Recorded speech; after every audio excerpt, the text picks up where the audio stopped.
पड़ोसन से, पड़ोसी से मांग कर आरती में भी मत चढ़ाओ। पड़ोसी से मांग कर भगवान की दान पेटी में भी मत चढ़ाओ।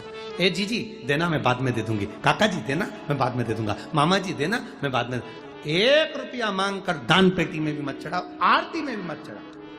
तुम्हारे पल्लू में हो तो खोल कर चढ़ा दो, तुम्हारी जेब में हो, पर्स में हो, चढ़ाओ। पर मांग कर पैसा भगवान के सामने किसी से मांगा और भगवान को चढ़ाया, भगवान को स्वीकार नहीं। क्यों स्वीकार नहीं? क्योंकि भगवान को लगता है मेरे दरवाजे पर खड़ा है जगन्नाथ, विश्वनाथ, द्वारकानाथ, बद्रीनाथ, केदारनाथ, सोमनाथ। तो विश्वनाथ के सामने खड़ा है, विश्वनाथ के सामने। एलईडियां चालू करवाइए भाई, पीछे की एलईडियां चालू करवाइए। विश्वनाथ के सामने खड़ा है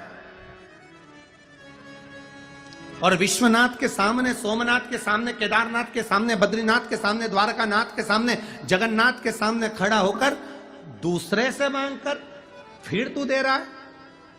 शिव जी कहते हैं लोग मुझे विश्वनाथ कहते हैं, सोमनाथ, केदारनाथ कहते हैं। अगर मांगना है तो तुम मुझसे मांग। तेरी जेब अगर खाली है तो तुम मुझसे बोल। मैं दुनिया को देता हूं तो क्या तुझे नहीं दे सकता? क्या तुझे नहीं दे सकता? तुझे मांगना है तो मुझसे मांग।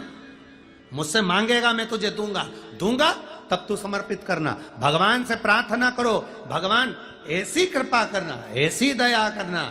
आज इस कथा के पंडाल में बैठकर प्रार्थना करना। तुम जहां टीवी के सामने कथा सुन रहे हो वहां प्रार्थना करना। मोबाइल पर कथा सुन रहे हो तो मोबाइल पर प्रार्थना करना। भोलेनाथ ऐसी करुणा करना, झोली ऐसी भरना कि मेरी जिंदगी में मैं भी एक बार शिव महापुराण की कथा करवा सकूं, ऐसी कृपा तुम मेरे ऊपर कर। और अगर बीमार हो, शरीर में रोग है, बड़ी से बड़ी बीमारी है शरीर में, लीवर, किडनी, कैंसर जैसा भी रोग है, शरीर पूरा विकलांग भी है, बेकार भी है, तो भी भले टीवी के सामने कथा सुन रहे हो, चाहे मोबाइल पर सुन रहे हो, चाहे कथा के पंडाल में कथा सुन रहे हो, जहां सुन रहे हो भगवान से प्रार्थना करना, बाबा ऐसी कृपा करना, मेरा शरीर अच्छा करना, मैं भी एक दिन कथा के पंडाल में बैठकर कथा सुन सकूं, ऐसा मेरा शरीर बना देना।